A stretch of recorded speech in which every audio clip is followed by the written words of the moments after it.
les espoirs du Puro, donc je pense que c'est une discussion intéressante. J'ai essayé de vraiment oublier personne, donc j'ai bien regardé mon truc. Je vous propose un top 10 que j'ai mis en dessous. Des 10 lutteurs de moins de 28 ans, donc qui ont 27 ans ou moins. Alors 27 ans au 1er janvier 2015, parce que bon, c'est le bilan de la première moitié de la décennie. Donc, bref, il fallait bien arrêter, mettre un plafond et arrêter une date. Donc moins de 28 ans au 1er janvier 2015. Et donc les 10 lutteurs qui me semblent le plus à même de devenir des lutteurs qui pèseront à l'avenir. Alors, automatiquement, entre un gars qui va peser, qui va être un bon gars dans une très grosse fédération comme Okada, la New Japan, que j'ai mis 3ème, et quelqu'un qui va être très très bon dans une petite fédération, c'est difficile de savoir comment les classer. Donc, mon classement il est discutable à ce titre, surtout que je spécule sur le potentiel qu'ils ont encore et la capacité à progresser plus loin, etc. etc. Enfin voilà, c'est pas sur le push qu'ils auront, parce qu'automatiquement j'aurais mis plus haut les lutteurs des grosses fédérations et plus bas ceux des plus petites fédérations. C'est vraiment sur on va dire la capacité à aller taper des matchs dans mon top 20 par exemple, dans mes top 20 futurs. Donc ce sera intéressant de regarder cette liste dans 10 ans, voir si je me suis trompé ou pas. Mais pour le cas japonais, on a moins de chances de se tromper parce qu'ils sont moins dépendants du booking et de la gimmick qu'on va leur attribuer. Ils sont plus acteurs de leur destin en fait, et c'est ça qui est intéressant. Et du coup, j'ai plus confiance en ma liste là qu'une liste que j'avais fait pour la WWE il y a quelques années. Voilà. Alors, numéro 1, j'ai mis Kento Miyahara, je vais commenter rapidement mon classement. Donc, lutteur de la All Japan, qui est déjà en plein push en fait en ce moment, qui est déjà très bon. Il n'a que 26 ans, et comme la All Japan n'a pas beaucoup d'autres lutteurs de moins de 30 ans, il y a toutes les chances pour que lui obtienne un rôle très important dans cette fédération, et devienne peut-être, et je leur souhaite en fait, le fer de lance d'une nouvelle génération. A priori, j'ai entendu dire que Akiyama avait essayé, c'est le président et booker en chef de la All Japan actuellement, de remettre en place le système de dojo que son maître à lui, Giant Baba, avait, et d'essayer de lancer des jeunes et de faire en sorte que la fédération se développe à partir de ces jeunes-là pour plus tard, et d'essayer de transmettre tout le savoir-faire que Giant Baba lui a transmis à lui. Donc, s'il le transmet à des jeunes, c'est très bien, il faut aussi qu'il le transmette à Miyahara, et c'est, je pense, le cas. Miyahara, c'est un élève de Sasaki à la base, voilà, qui avait débuté à la Diamond Ring, voilà, avant, il avait été un peu à la Noah. Et c'est vraiment en ce moment la All Japan qu'il explose, même si pour l'instant il ne fait pas plus parler de lui que ça, parce que la All Japan est en déclin. Mais individuellement sur ses performances à lui, c'est très bien. Voilà. Donc après, ce qui peut plafonner, c'est le problème de la fédération. Numéro 2, T-Hawk, Dragon Gate.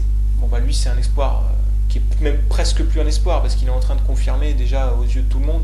Mais il a que 24 ans. Moi ça fait un moment que je dis que ce gars-là va être excellent, parce que c'est un des seuls lutteurs de la Dragon Gate qui se préoccupe du selling. Et il a un très très bon selling.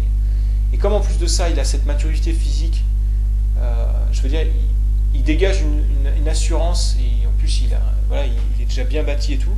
Moi il me rappelle Shingo Takagi à ses débuts, où pareil, il donnait une impression de maturité physique, sauf que au contraire de Shingo, même s'il n'est pas mauvais, lui a, je pense, plus d'intelligence in-ring, il est plus fort dans le selling et tout ça. Je ne sais pas par qui il a été formé, mais ça ne m'étonnerait pas que ce soit Masaki Mochizuki, vu la façon de lutter. Toujours est-il que je suis certain qu'il deviendra champion Open the Dream Gate, de la Dragon Gate, plus tard, et que ce sera sûrement des lutteurs de la génération actuelle, celui qui fera la plus grosse carrière et qui sera un peu le Shima, peut-être, dans 10 ans. En tout cas, je lui souhaite. Moi, c'est un lutteur que j'aime bien, donc voilà, il y a peut-être un petit peu un favoritisme de mes chouchous à moi. Numéro 3, Okada. Alors là, je ne savais pas trop où le mettre, parce qu'Okada, c'est déjà un gars qui est confirmé, mais il a que 27 ans. Et je pense qu'il peut encore largement progresser. Moi, je fais partie de ceux qui n'ont pas trouvé Okada très bon à ses débuts. Maintenant, je constate l'énorme progression qu'il a déjà fait depuis 2012. 2014 a été une bonne année pour lui, déjà parce qu'il a eu plusieurs bons matchs contre des adversaires autres que Tanahashi, mine de rien. Enfin, en tout cas, à mes yeux. Et je pense qu'il peut encore largement progresser. J'ai bien aimé pour l'instant ce que j'ai vu de 2015 avec lui, notamment la performance à Wrestle Kingdom dernier. Après, c'est délicat de le mettre plus haut parce qu'il est déjà confirmé et je pense pas forcément que sa marge de progression est si énorme que ça. Mais si vous voulez savoir lequel va être de mes 10 le plus gros nom à l'avenir, c'est lui, puisque lui c'est sûr. À part s'il y a une explosion d'un autre, mais il est dans la bonne fédération avec le bon spot, donc il y a toutes les raisons pour de croire qu'il sera un très très gros nom à l'avenir. Maintenant, être un très gros nom, ça suffit pas, parce qu'il peut être un gros nom qui livre pas toujours la marchandise, ce qu'il est de moins en moins, il faut le reconnaître. et j'espère qu'il arrivera à ne plus être du tout ce côté main eventer qui ne le mérite pas tant que ça. Et je suis pas le seul à le dire, et c'est vrai que bon, je trouve qu'il est en train de progresser, donc souhaitons-lui bon vent. Voilà, donc numéro 4, alors là par contre c'est un autre niveau.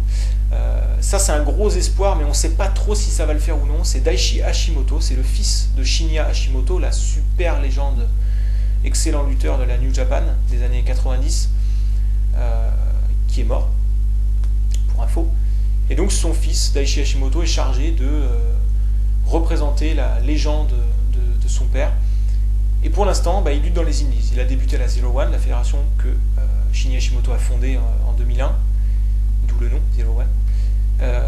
Et maintenant, il lutte principalement à la Inoki Genome, donc sous les ordres du maître de Hashimoto, quelque part. Donc bon, il suit peut-être un peu les traces de son père aussi en faisant ça.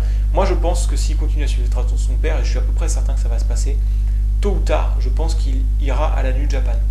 Ça ne m'étonnerait pas que la New Japan soit déjà sur le coup, mais que peut-être c'est lui qui dit non, pour l'instant, je veux prendre de la bouteille ailleurs. Je ne sais pas, c'est possible. En tout cas, il n'a que 22 ans. La dernière fois que je l'ai vu, ça fait un moment, parce que les Inoki Genome, pour réussir à voir les shows, c'est pas toujours évident. Mais la dernière fois que je l'ai vu, je trouvais qu'il avait commencé à prendre de la masse physique et un peu plus de charisme et d'attitude au niveau gueule, comme ça et tout. Donc bon, il a encore largement le temps de progresser, mais voilà, je pense que vu le prestige qu'il a sur ses épaules, du fait d'être le fils de Shinya Hashimoto, je pense qu'il va être sérieux, qu'il va y mettre beaucoup de passion, et qu'il va y avoir beaucoup de regards autour de lui, et surtout beaucoup de conseils pour lui de différentes personnes. Je pense que c'est pas une mauvaise idée d'aller à Inoki Genome pour lui, parce que il officie plutôt dans du shoot style. Alors ce qui faisait la force de Shinya, c'était d'arriver à intégrer beaucoup d'éléments d'arts martiaux dans ses matchs de pro wrestling. C'était un peu le lutteur strong style par excellence. Et donc je pense que si Hashimoto veut suivre vraiment les traces de son père, c'est peut-être aussi une bonne direction à prendre. Donc on verra à l'avenir, mais en tout cas j'espère vraiment qu'il confirmera, mais il n'a que 22 ans, donc ça, il va falloir attendre un peu plus longtemps.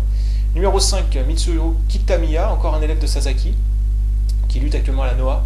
C'est un des rares espoirs de la Noah, il faut bien le dire. C'est un lutteur, moi j'ai découvert quand il était tout jeune dans un match excellent où il était contre Akiyama et Kobashi en équipe avec Sasaki, et il s'était fait laminer par Akiyama et tout, et il montrait à chaque fois, il se relevait et tout, il avait le sang dans la bouche, et il se relevait en fermant le poing un peu genre j'en veux et tout. Et j'étais content de le revoir récemment et voir qu'il a toujours cette flamme et ce côté fighting spirit, mais avec un physique vachement développé maintenant. Et je pense que le jour où il aura son push, il pourra peut-être convaincre le public par ce côté justement passion et intensité dramatique qu'il peut mettre dans ses matchs. Donc je crois en lui, même si, comme pour Miyahara, il n'est pas dans la bonne fédération pour percer en ce moment. Ensuite, 6ème, Konosuke Takeshita, et je vais en parler en même temps que mon 8ème, Tetsuya Endo. Ce sont pour moi les deux plus gros espoirs de la DDT, et chose intéressante, ils sont souvent en équipe ensemble, dans une équipe qui s'appelle Happy Motel. Je vous invite vraiment à aller regarder cette équipe-là dès que vous pouvez, c'est vraiment une très très bonne équipe, et Takeshita c'est le plus prometteur des deux. Il a que 19 ans, il est assez grand, il doit faire plus d'1m85, je sais plus. Donc s'il se développe physiquement, il peut devenir un poids lourd avec la taille et les épaules. Il est déjà très très bon.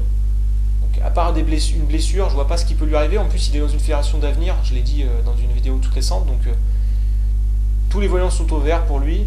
Endo, je le trouve un peu moins bon, il est un peu plus vieux et il est un peu plus petit. Donc bon, je l'ai mis un peu plus bas, tout simplement, mais dans l'esprit, il est très prometteur aussi. Voilà. Donc à voir, c'est vrai que la DDT pour l'instant est encore un petit peu dans l'ombre, mais je pense que ça va pas durer très longtemps.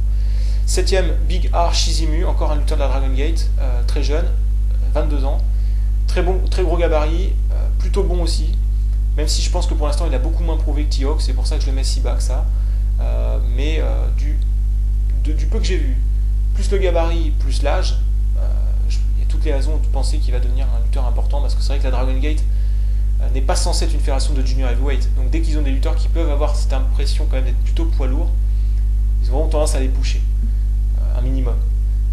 Donc il y a toutes les raisons de penser qu'il sera pushé déjà. Après, la question est de savoir est-ce qu'il va réussir à assumer ce push. Et je pense que oui, du peu que j'ai vu, mais c'est difficile à dire, c'est pour ça que je l'ai mis si bas. Et puis 9ème et 10ème de lutteurs de la Big Japan. Donc Ryushi Kawakami, le plus prometteur des deux. Déjà un très bon gabarit, déjà pas mal de bons matchs, même si pour l'instant c'est pas Sekimoto. Je dirais que c'est peut-être son héritier le plus net. Et puis Kazuki Hashimoto, qui n'a rien à voir avec la famille Shinya et Daichi Hashimoto, qui est très cool. Lui qui a peut-être prouvé un peu plus, mais qui me donne l'impression d'avoir moins de potentiel parce qu'il a un plus petit gabarit. Il n'a pas un physique forcément super avantageux, on va dire ça comme ça. Mais il met la flamme, il met le feu aussi dans le ring assez facilement. Donc je l'ai mis 10e. Quelques mentions honorables, on peut penser au fils de Fujinami, Leona, qui a que 21 ans, mais bon, du peu que j'ai vu, il n'est pas terrible. Nakajima Katsuhiko, qui est un espoir, ça fait 10 ans que c'est un espoir, il n'a toujours pas percé, donc c'est pour ça que je ne l'ai pas mis. Enfin, n'empêche qu'il a moins de 28 ans.